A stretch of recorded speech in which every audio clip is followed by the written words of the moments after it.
Halo teman-teman, berjumpa lagi dengan saya Brother Pio. Kali ini kita akan mereaksi pernyataan Bangkei, di mana dalam beberapa kesaksiannya dia mengatakan bahwa kegiatan dakwahnya banyak di gereja. Jadi artinya dalam artian pernah juga berdakwah di gereja-gereja gitu berarti? Sebetulnya saya berdakwahnya di gereja. Di gereja ya? Iya. Artinya setelah masuk. Iya. Saya berdakwahnya di gereja. Dan 80% dari semua orang yang dia syahadatkan itu terjadi di dalam gereja. Dan 80% dari 778 orang itu kita tuntun syahadat di dalam rumah ibadah mereka, di dalam gereja dan katedral. Dan 80% dari 778 orang itu kita tuntun syahadat di dalam rumah ibadah mereka, di dalam gereja dan katedral. Meskipun setelah itu dia dipukul pakai stick baseball, karena orang Kristen yang mengundang dia tidak terima dia syahadatkan jemaat Kristen dalam gerejanya. Dari saudari akhwat Saya kita. sudah merasakan bagaimana kerasnya pukulan softball, Ustaz. Batnya softball, asik. Sedap. Wah, luar biasa, luar biasa. Itu setelah saya dari tempat ibadah saudara kita Kristen di Bandung. Di depan gedung sate itu ada tempat ibadah, dan kita ngobrol di sana, dan saya syahadatkan 14 orang di dalam gereja. Kita mungkin penasaran seberapa ngeri pukulan orang Kristen kepada Bangkei. Berapa kira-kira tulang patah? Saya ini dipukul orang sampai sudah mau mati. This close to be death, gitu. Deket mati itu udah saya udah rasa. Dan buat saya asik-asik aja. 6 jahitan, ya kan? 6 jahitan, lalu 4 jahitan. Ini sudah tidak ada lagi tulang, lalu di sebelah sini 3, di sebelah sini 2. Asik, kita bisa main hitung-hitung, 3 tambah 2, 5.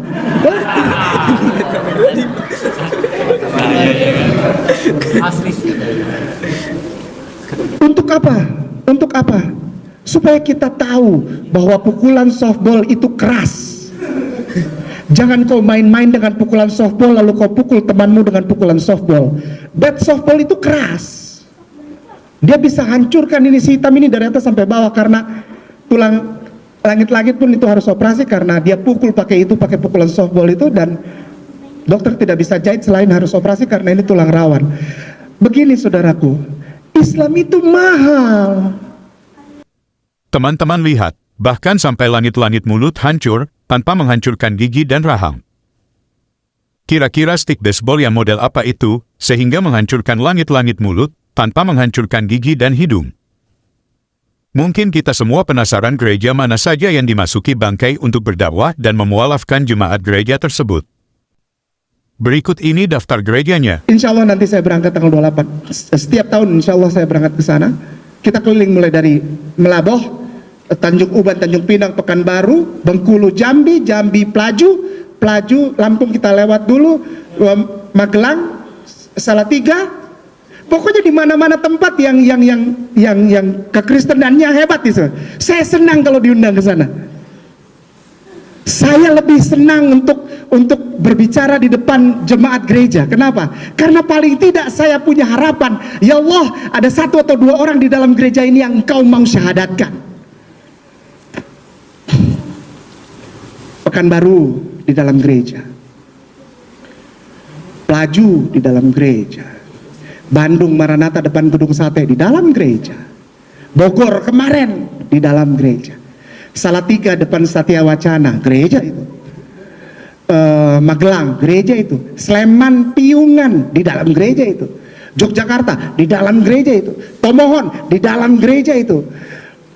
Kalau saudaraku pernah merasakan itu, Kita sudah dengarkan bersama daftar gereja yang dimasukin Bangkei untuk berdakwah. Seperti biasa, tidak ada bukti foto atau video. Padahal Bangkei sudah jadi mualaf di zaman modern, di mana semua orang punya smartphone. Bukannya akan menjadi nilai tambah bagi Bangkei jika dia benar-benar mensyahadatkan orang Kristen dalam gerejanya. Tadi dia menyebutkan banyak kota-kota di Indonesia, salah satunya Bandung. Katanya depan gedung sate ada gereja. Padahal kalau kita lihat di Google Map, di depan gedung sate tidak ada gereja, yang ada lapangan.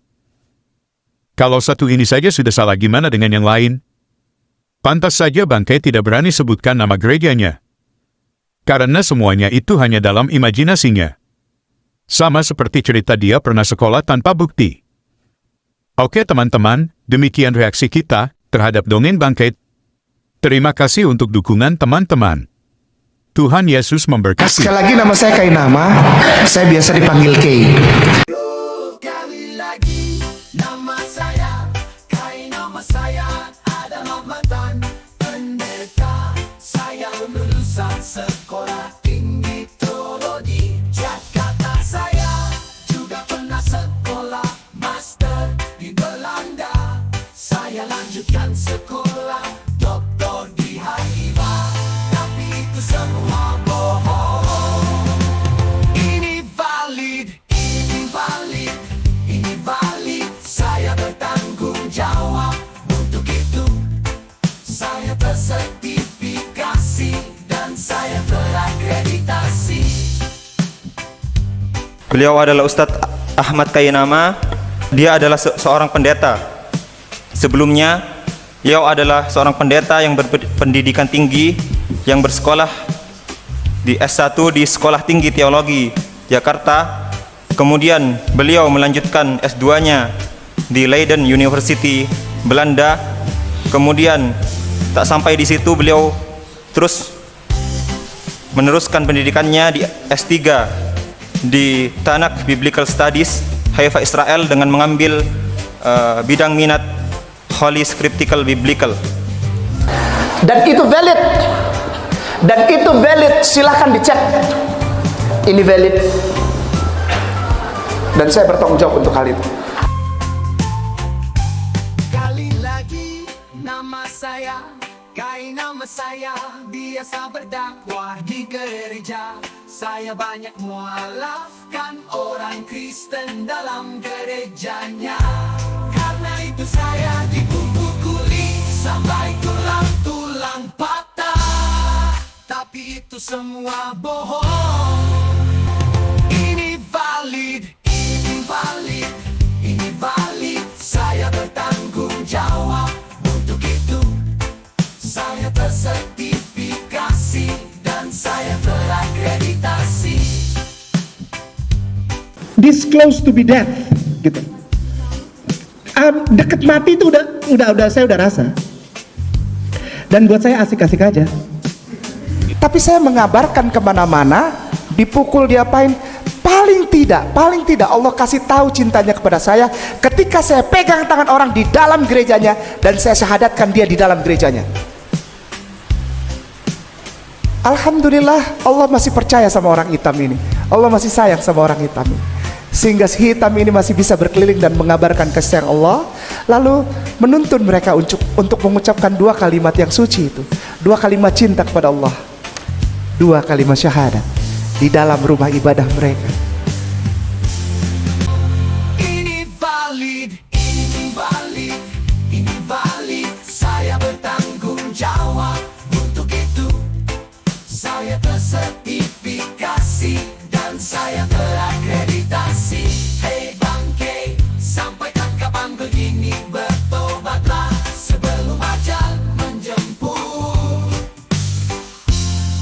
Aku tidak pernah sekolah keluar, aku tidak pernah sekolah teologi, tidak pernah tahu apa-apa. Jadi yang mana ini yang benar?